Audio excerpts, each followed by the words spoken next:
Hey everyone, do you fancy coming on a walk with me? Let's have a chat. Let's go this way.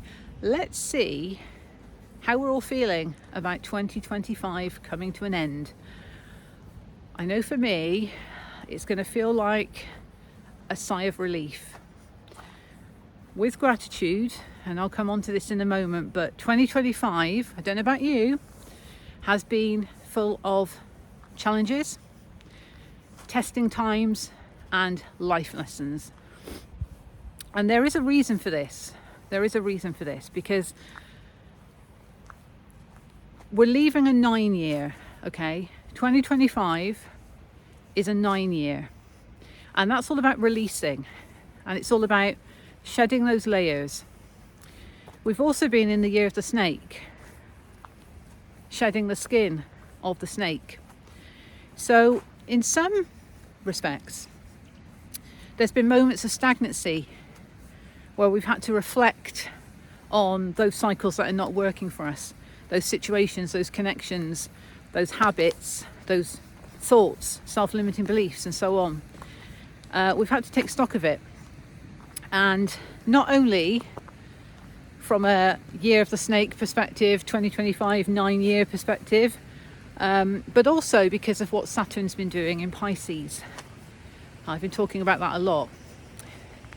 You know, he's been there since the 7th of March 2023, and apart from a brief period of time when he was in Aries, he's going to have been in Pisces for just under 3 years. He's going to move into Aries on the 14th of February for us on GMT, be the 13th for people in America, I believe. But, you know, his time in Pisces has been really testing us in terms of our spiritual integrity, what's aligned with our soul's truth. And he'll do it in a rather harsh way so that we learn the lesson. That's the energy of Saturn, okay? There's no emotion.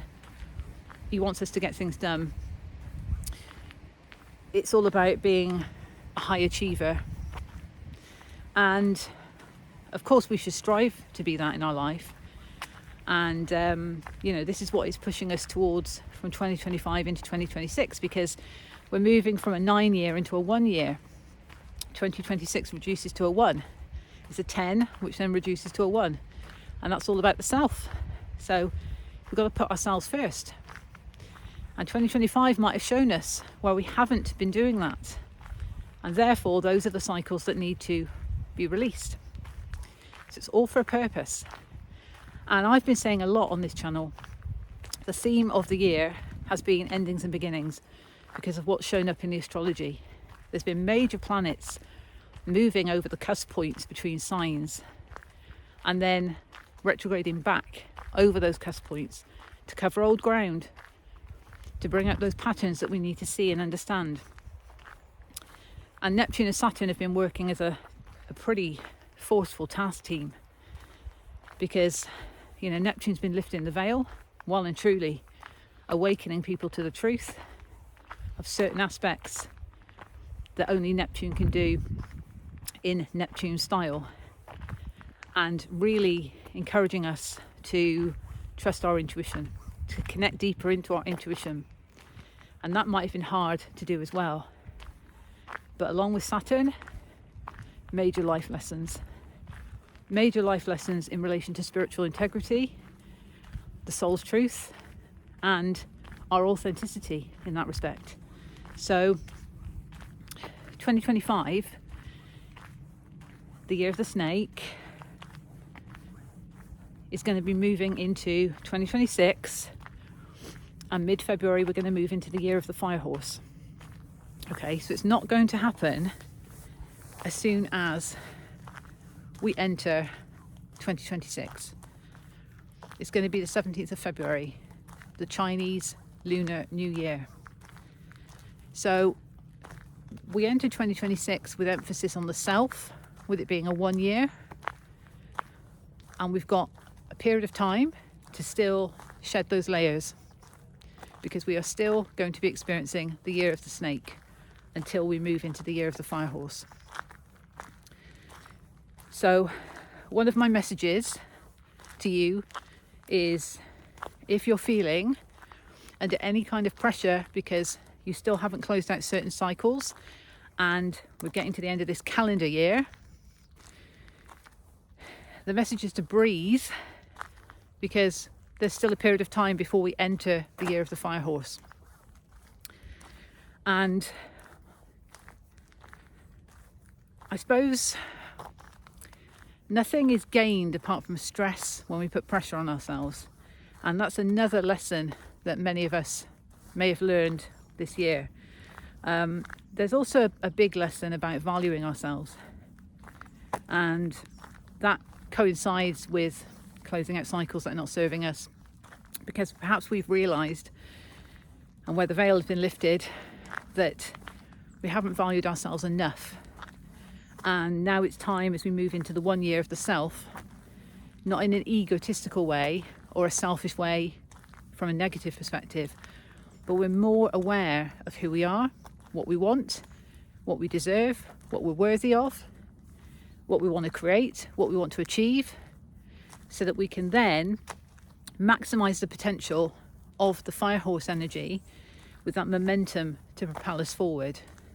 But to get to that point, we've had to go through 2025 in all its glory in order to understand what needs to change, and in order to understand us. Okay, so when I'm talking about, our authentic self, sorry, I'm just going to change hands again. Our authentic self, I mean, do you feel connected in to your authentic self? Have you been shown where perhaps you haven't felt able to be yourself? Those are the kind of cycles that have been closing out as well. But absolutely, we've come from a year, 2025, of endings and beginnings. There will still be some of that in 2026, because we have got planets moving into different signs. There's still a lot of that energy going around, but particularly, when this year of the fire horse starts, 17th of February, Saturn and Neptune will be in Aries then, but they are going to form a powerful conjunction on the 20th. So that is going to be further activation, and I've attributed this to being a bold power move. It's a bold power move. So that, coupled with the year of the fire horse momentum, can be very powerful if we align with this energy. And to do that is taking the wisdom of what's come before in order to move forward in that aligned way. So it's all for our highest good. It's all for our highest good. And not only have we got Saturn and Neptune coming together, that bold power move, I feel it's like a seismic shift in our reality, because Uranus is also going to be stationing direct in Taurus at the beginning of Feb. So that will happen. We will have the year of the fire horse starting, which, by the way, coincides with a new moon eclipse. And then we've got the Saturn and Neptune conjunction. As we move into March, mid-March, when Aries season starts, we're obviously then closing out Pisces at that point, moving into Aries, the start of the new astrological year. So do you see how it's boom, boom, boom? New start, movement forward. And to have that new moon eclipse in February at the time of, the new moon in Aquarius, it will be at the time of the fire horse year starting, powerful. So it's a message to be kind to yourself, to show yourself that self-love, that self-care. And it's so funny, because as I turn around, can you see horses behind me? As I've been talking about the new year. So I'm going to wrap this up shortly, but we've got a lot coming up. So be kind to yourself.